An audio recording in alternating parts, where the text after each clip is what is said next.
আজকে আলামিনকে বলছিলাম এর বড্ড বাইকে আমার সঙ্গে যাবার শখ।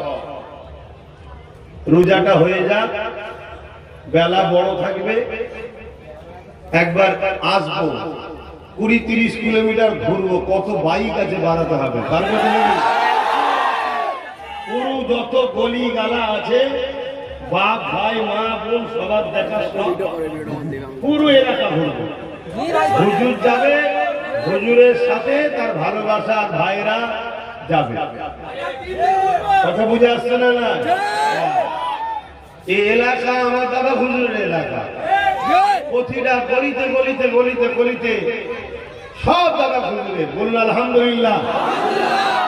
অতএব কত শখ আছে আর কত বাইক আছে, তেল দিতে পারবো না।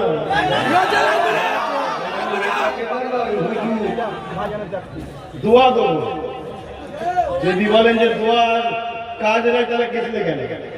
আজকে তেল দিচ্ছি নাকি? যেখানে বারণ করি সেখানে চলে যাবে। আমার লেট হয়ে যাচ্ছে, টাইমে দেখছি 8টায় ঢুকছি, 3:30 জলসা, 8টায় ঢুকছি, তাড়াহুড়ো করছি, সেখানে হাজির মানা করছি। যেদিন ঘোরার শখ দেবে সেদিন আসবে না, এটা তো হবে না। সেদিন তাহলে বাড়ি বাড়ি আবার লোক পাঠাতে হবে, ধরে নিয়ে আয়, এরকম নাকি?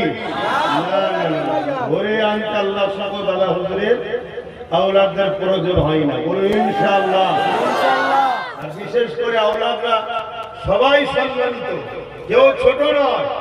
ও আম্মা বিনিআমাতি রাব্বিকা ফাহাদ্দিস, আল্লাহ শুকরিয়া আদায় করে বলছি, আব্বাস সিদ্দিকী ডাকলে ধরে আনতেও হয় না, তেল দিতেও হয় না, এসে আবার নজরানা দিয়ে মুসাফা করো।